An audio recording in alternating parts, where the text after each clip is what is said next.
FIR लिखी गई है आरफा, वो उनकी वालदा साहिबा की मुद्दईयत में नहीं लिखी गई, उसमें पुलिस खुद मुद्दई बन गई है। सुप्रीम कोर्ट कहती है कि एक FIR लिखनी है, वालदा साहिबा कहती है अपनी मुद्दईयत में लिखवाऊंगी, उसको नजरअंदाज किया जाता है, पुलिस अब इस FIR के अंदर खुद मुद्दई बन गई है। अब सॉरी मैं आपकी बात यहाँ काट रही हूँ, अल्टीमेटली क्या ऐसा हो सकेगा?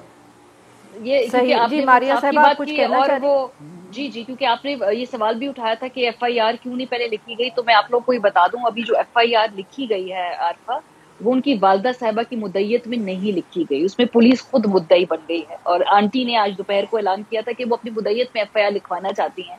अब अभी देखिए ये सारा एक पब्लिक जो है बहुत पब्लिकली डिस्प्ले हो रहा है कि सुप्रीम कोर्ट कहती है कि एक FIR लिखनी है, वालदा साहिबा कहती है अपनी मुद्दईयत में लिखवाऊंगी, उसको नजरअंदाज किया जाता है, पुलिस अब इस FIR के अंदर खुद मुद्दई बन गई है। सो देखिए अगर सुप्रीम कोर्ट के हुक्म के ऊपर इस तरह की FIR लिखी जा रही है जहाँ पे माँ के होते हुए यहाँ पे रियासत खुद मुद्दई बन रही है, तो वो घर वाले अगर खुद FIR लिखवाएंगे तो क्या होगा उनका, उनकी क्या से होगी।